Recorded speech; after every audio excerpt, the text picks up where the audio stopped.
friends, today we will discuss about homeostasis. What is homeostasis? Homeostasis refers to the body's ability to physiologically regulate its inner environment to ensure its stability in response to fluctuation in the outside environment and weather. Homeostasis क्या होता है?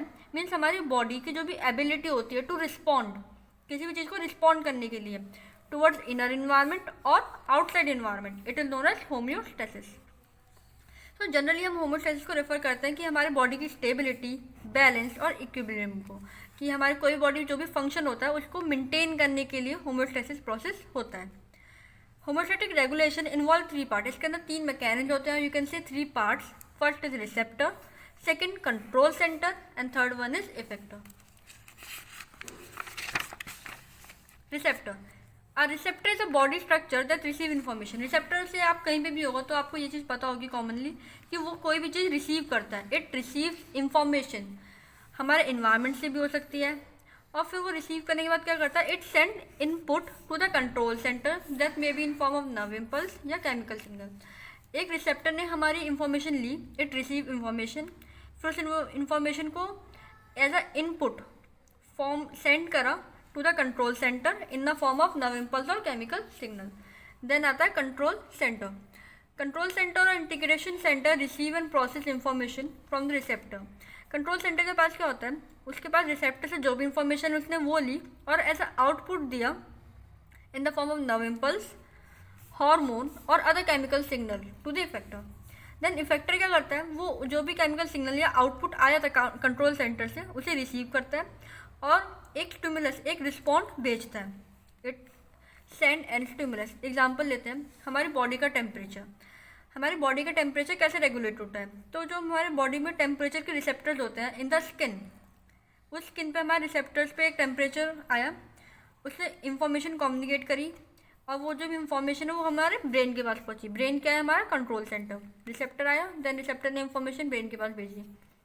तो जो brain था which is our control centre, उसने क्या करा, effector को ब्लड वेसल्स और ब्रेन स्वेट ग्लैंड्स को आउटपुट भेजा कि हमारा बॉडी का टेम्परेचर रेगुलेट करें.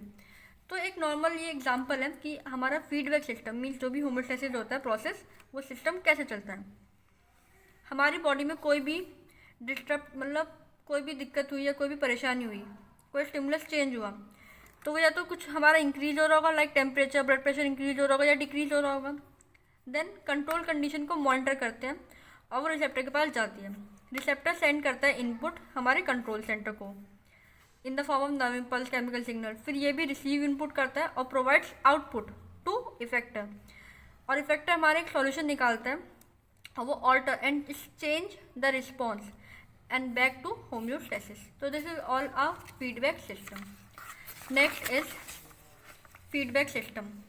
Homeostasis work on 2 feedback system. One is negative and the other one is positive. तो 2 टाइप के फीडबैक सिस्टम होते हैं हमारे, एक नेगेटिव एंड पॉजिटिव. नेगेटिव में क्या होता है, ये सारी जो भी कंट्रोल कंडीशन हमारी चल रही होती है या कोई भी डिस्ट्रप्शन होता है हमारी बॉडी में, तो उस सिस्टम को रिवर्स कर देती है. This system reverse is a change in the control condition. Example लेते हैं, हमारी बॉडी में कार्बन डाइऑक्साइड का कंसनट्रेशन बढ़ गया, तो वो लंग्स को सिग्नल करेंगे कि वो अपनी एक्टिविटी को बढ़ाएं ताकि हमारा जो कार्बन डाइऑक्साइड बढ़ गया वो जल्दी से बाहर निकले. सेकेंड एग्जांपल, हमारी बॉडी का टेम्परेचर बढ़ा है या घटा है, तो रिसेप्टर जो भी हमारे स्किन पे होंगे तो वो हाइपोथैलेमस लाइक ब्रेन को एक सेंस भेजेंगे या ट्रिगर करेंगे. तो फिर ब्रेन जो होता है हमारा एक कमांड भेजता है. Brain sends command to the effector which responses to its stimulus and अगर इट मे बी वो इंक्रीज करेगा या फिर डिक्रीज करता है बॉडी टेम्परेचर को. Third example, when blood pressure हमारा इंक्रीज हुआ कोई भी स्टिमुलस से, तो बैरो रिसेप्टर्स होते हैं हमारे ब्रेन के पास. तो रिसेप्टर ने ब्रेन को हमारे सिग्नल भेजा in the form of nerve impulse. फिर ब्रेन एक आउटपुट सिग्नल भेजता है हमारे हार्ट को कि हमारा हार्ट रेट डिक्रीज कर दे, so that blood pressure also decreases.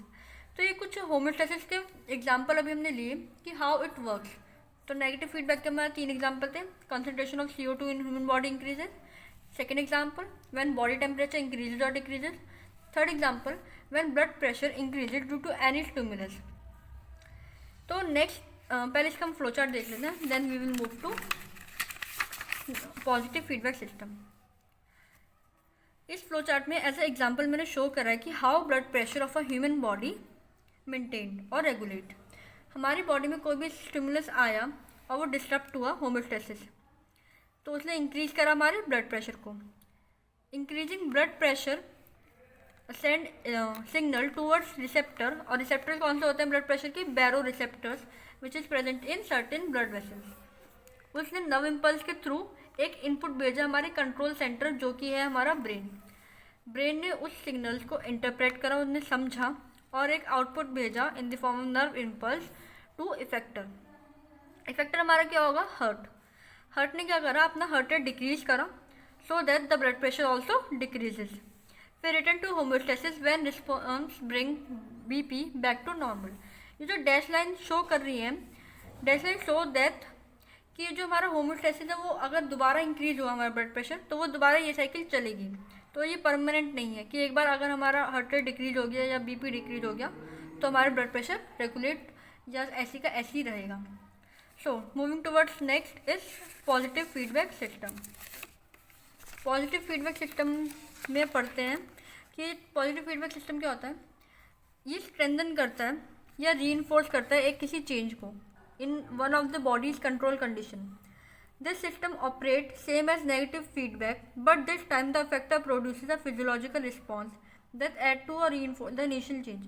Negative में अब तक क्या हो रहा था? वो एक रिवर्स कर देता था हमारी कंट्रोल कंडीशन को। पर पॉजिटिव में क्या करता है?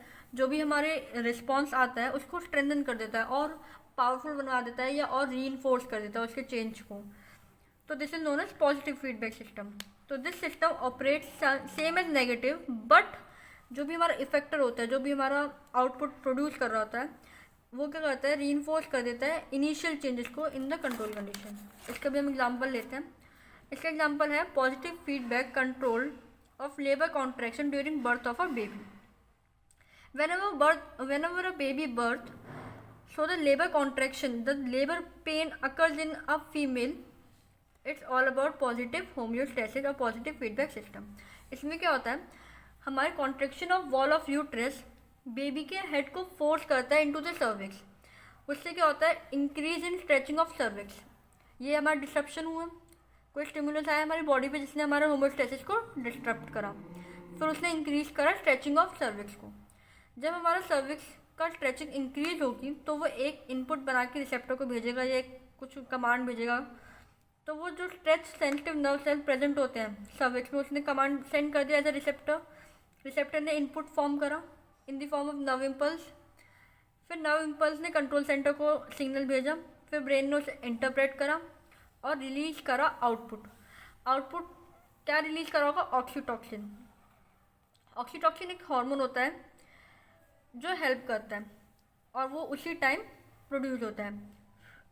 इफेक्टर, फिर इफेक्टर ने क्या रहा? Muscle in the wall of uterus contract more forcefully. जो भी आसपास की यूट्रस के आसपास की मसल्स थी वो और फोर्सफुली कॉन्ट्रैक्ट होने लगी, so that the baby's body stretch cervix more, जिससे कि हमारा जो सर्विक्स है उसको वो बेबीज का जो हेड था या बॉडी थी वो और स्ट्रेच करें। And then increase stretching release more oxytocin so that the baby can birth. Interruption of cycle means child birth decreases stretching. जब भी जैसे ही चाइल्ड का बर्थ होगा वैसे ही स्ट्रेचिंग डिक्रीज हो जाएगी। तो एक ये होम्योस्टेसिस था प्रोसेस जिससे पता चल रहा है कि हमारी बॉडी कैसे वर्क करती है ड्यूरिंग लेबर कॉन्ट्रैक्शन। नेक्स्ट आता है इसके पॉजिटिव फीडबैक मैकेनिज्म के और एग्जांपल है like blood clotting. Child birth अभी हमने पढ़ा ही है। इन नर्व में क्या होता है? थ्रेशोल्ड इलेक्ट्रिकल पोटेंशियल को ट्रिगर करती है and the generation of much larger action potential. It is a note और you can say extra point.